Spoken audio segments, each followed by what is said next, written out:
Percentage yield is the ratio of actual yield to the theoretical yield multiplied by 100%.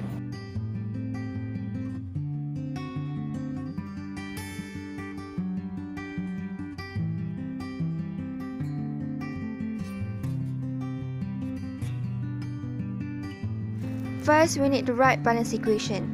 Then, find the number of mole of copper oxide. From the equation, copper oxide and copper sulfate have 1:1 mole ratio.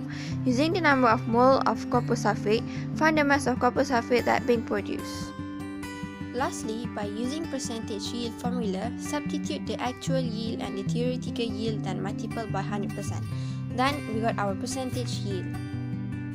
Percentage yield is very important in our daily life because it is used to determine the amount of product that could be produced. High percentage yield can help us to prevent wasting too much money in manufacturing a product.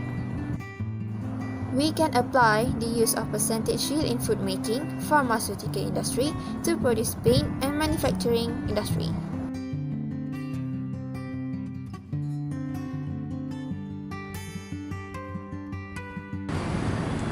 I'm going to explain one of the example of percentage yield, which is paracetamol as N-specific acetaminophen. The purpose of acetaminophen experiment is to produce and purify acetaminophen. It also undergo first and second recrystallization, and the percentage yield will be calculated. First preparation of acetaminophen is to mix the solution of p-aminophenol with hydrochloric acid. Next, heat the mixture. After a while, remove the beaker from the heat and add acetic anhydride into the solution. It will cause the solution to become jelly-like until it dissolves. Once dissolved, sodium acetate is added and the solution is cooled down by stirring it until a crystal is formed. Vacuum filter the solution to obtain crude acetaminophen. Then, add ethanol to the crude acetaminophen. Heat it until the crystal, which is crude acetaminophen, dissolves again. After it is heated, cool it down and stir it again until crystallized solution is formed to obtain pure acetaminophen crystal.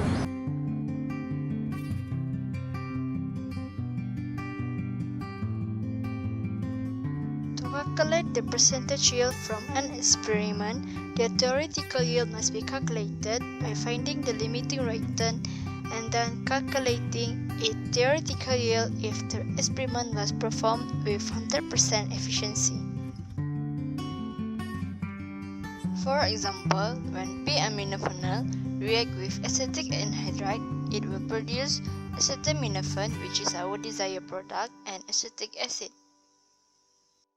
Let's assume that the mass of pure acetaminophen obtained from the experiment is 7.2 gram, which we will use it as actual yield.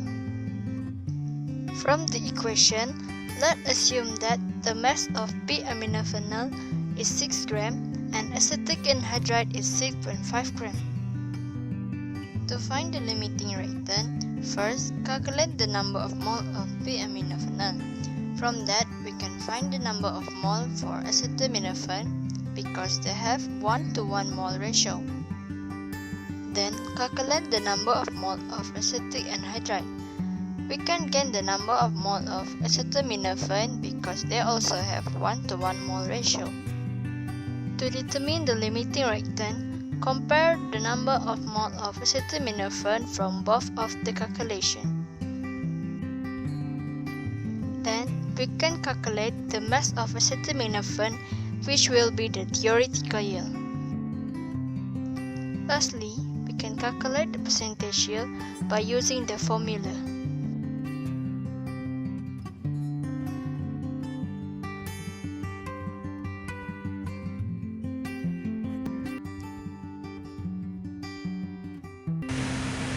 Biscuits are popular baking products consumed by a broad range of population due to their ready-to-eat nature, long shelf life, varied taste, and relatively affordable cost.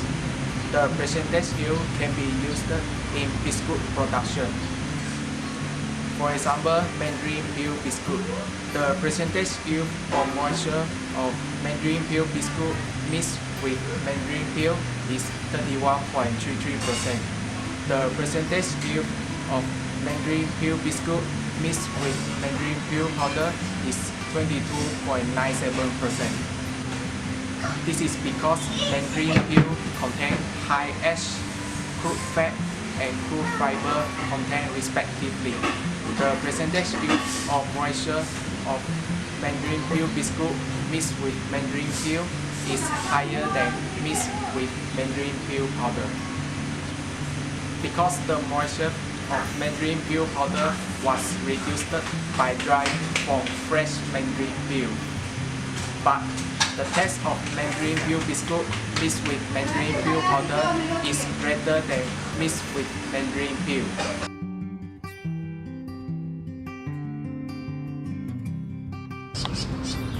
Percentage yield is also used in the production of paint. Mainly, the pigments give paint its color. In paint, solvents such as resin and other substances help paint to dry and acts as anti-fungicidal agents. But the main substance is titanium dioxide, which allows paint to be lighter and brighter like pastels. Titanium dioxide acts as the limiting reactant and is totally consumed in a complete chemical reaction. In conclusion, amount of product is limited by titanium dioxide as reaction cannot occur in its absence. Titanium dioxide is important in paint because more amount of paint will be produced due to percentage yield.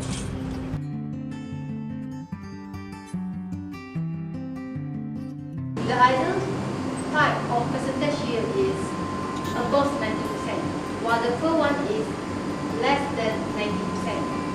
However, when we calculated percentage yield, we tend to get more than 100% or less than 100%. There are several reasons why the percentage yield is more than 100%. Due to fail to dry up the product adequately, or maybe the solution contains impurity.